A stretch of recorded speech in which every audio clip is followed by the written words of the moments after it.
জলখাবারে রুটির সাথে খাওয়ার জন্য কিংবা রাত্রে রুটির সাথে খাওয়ার জন্য আজকে দারুণ স্বাদের একটু ভিন্ন স্বাদের মশলা দিয়ে সবজি ডালের রেসিপি শেয়ার করব।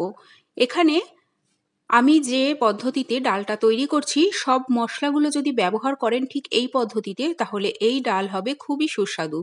সবার প্রথমে একটা বাটিতে আমি হাফ কাপ পরিমাণে ছোট দানা মুসুর ডাল নিয়েছি। ছোট দানার মুসুর ডালগুলো খেতে বেশ টেস্টি হয়, তাই চেষ্টা করবেন ছোট দানার মুসুর ডালই নিতে। এইবার 2-3 বার জলটা পাল্টে পাল্টে ডালটাকে ভালো করে ধুয়ে নিয়ে তারপর 30 মিনিটের জন্য ডালটাকে ভিজিয়ে রাখবো, তাহলে ডালটা তাড়াতাড়ি সেদ্ধও হয় আর খুব টেস্টি হয়। যদি কড়াইয়ে রান্না করেন তাহলে ডালটা ভিজিয়ে রাখবেন, আর যদি প্রেসার কুকারে রান্না করেন তাহলে না ভেজালেও হবে। কড়াইয়ে যেহেতু আমি ডালটা সেদ্ধ করব সেই জন্য আমি 30 মিনিটের জন্য ডালটা জলে ভিজিয়ে রাখছি। এইবার এই ডাল তৈরিতে একটা মশলা ব্যবহার করব। এখানে 1 ইঞ্চি পরিমাণ আদা ছোট ছোট করে কেটে নিয়েছি, আর এর সাথে মেশাবো একটা কাঁচা লঙ্কা। নিজেদের স্বাদ অনুপাতে লঙ্কাটা ব্যবহার করবেন। আমি যতটা পরিমাণ ডাল আর সবজি নিয়েছি তার জন্য যা মশলা ব্যবহার করলাম, আপনারা মশলার পরিমাণটা কম বেশি করে নেবেন সবজির পরিমাণটা বুঝে। এইবার 1 চামচ পরিমাণে রাঁধুনি অল্প লবণ আর জল দিয়ে মিহি পেস্ট রেডি করে নেব। এই মশলাটা কিন্তু প্রথমে ব্যবহার করব না, আর তেলও কিন্তু প্রথমে অনেকটা পরিমাণ দেব না, কেননা দুবার এই রান্নাতে আমি তেলের ব্যবহার করব। প্রথমে 2 চামচ পরিমাণে সর্ষের তেল খুব ভালো মতো গরম করে নিয়ে একটা খুন্তির সাহায্যে কড়াইয়ের চারিদিকে আমি লাগিয়ে দিচ্ছি। এইবার এখানে আমি নিয়েছি 300 গ্রাম পরিমাণে কুমড়ো আর 300 গ্রাম পরিমাণে আলু সমান পরিমাণে নিয়েছি, আর ডালও নিয়েছি আমি হাফ বাটি, সেটা ভিজে গেছে। এইবার জল ছেঁকে তুলে সবজির সাথেই 2 মিনিট হাই ফ্লেমে একটু ভেজে নেব।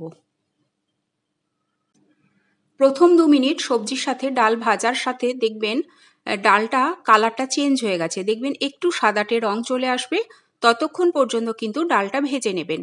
এইবার 2 মিনিট পর এর মধ্যে মিশিয়ে দিতে হবে অল্প পরিমাণে লবণ। এখানে যেহেতু মশলাতে আমি একটু লবণ ব্যবহার করেছি সেটা মাথায় রেখেই সবজির মধ্যে লবণটা অ্যাড করবেন। এইবার প্রথমেই কিন্তু জল দিয়ে দেবেন, পরবর্তীতে আর কাঁচা জল অ্যাড করবেন না।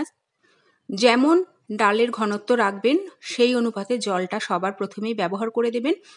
এবার এই রান্নাটা আপনারা প্রেসার কুকারেও করতে পারেন, প্রেসার কুকারে করলে অনেকটা সময় বাঁচবে, তবে কড়াইয়ে ডালটা যদি সেদ্ধ করেন তাহলে খুব টেস্টি হয়। প্রায় 15 মিনিট লো টু মিডিয়াম ফ্লেমে রেখেছিলাম, আর 30 মিনিট আগে তো ডাল ভেজানোই ছিল, তাই ডালটা কিন্তু 15 মিনিটেই সেদ্ধ হয়ে গেল। দেখুন আলু সম্পূর্ণ সেদ্ধ হয়ে গেছে। আর ডাল সেদ্ধর সময় কখনোই কিন্তু হলুদের ব্যবহার করবেন না, ডাল সম্পূর্ণ সেদ্ধ হয়ে যাওয়ার পরেই হলুদটা দেবেন। হলুদ যদি আগে ব্যবহার করেন তাহলে ডাল সেদ্ধ হতে একটু কিন্তু বেশি সময় লাগবে। এইবার ডাল আলু কুমড়ো যখন খুব ভালো মতো সেদ্ধ হয়ে যাবে তখন রান্নার সুবিধার জন্য আমি আর একটা কড়াই নিয়ে নিয়েছি।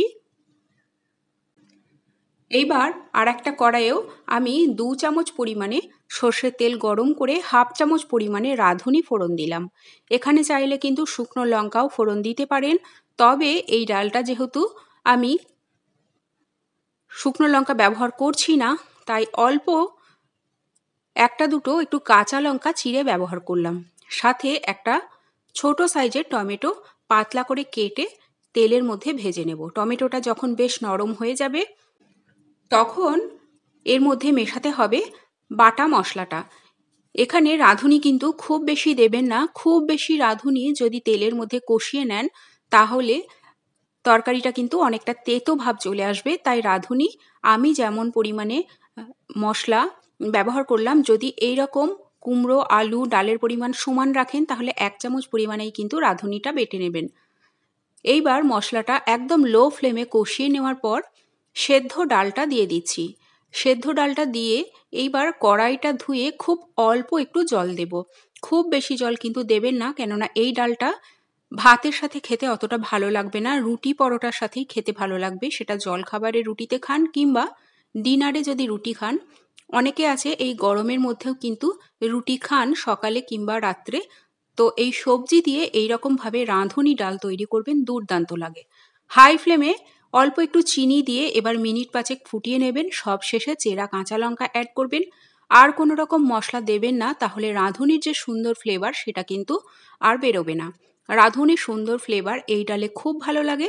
দুর্দান্ত স্বাদের এই রাঁধুনি ডাল কেমন লাগলো সবজি দিয়ে অবশ্যই জানাবেন। ভালো লাগলে তৈরি করবেন। আর খুব বেশি চিনি দেবেন না, তাহলে মিষ্টি হয়ে গেলে খেতে একদমই ভালো লাগবে না। নতুন স্বাদের এই রাঁধুনি ডালের রেসিপি ভালো লাগলে লাইক, কমেন্ট, শেয়ার করতে কিন্তু ভুলবেন না। আজ তাহলে এটুকুই। দেখা হবে আবার অন্য কোনো সহজ রেসিপি নিয়ে। সকলে ভালো থাকবেন।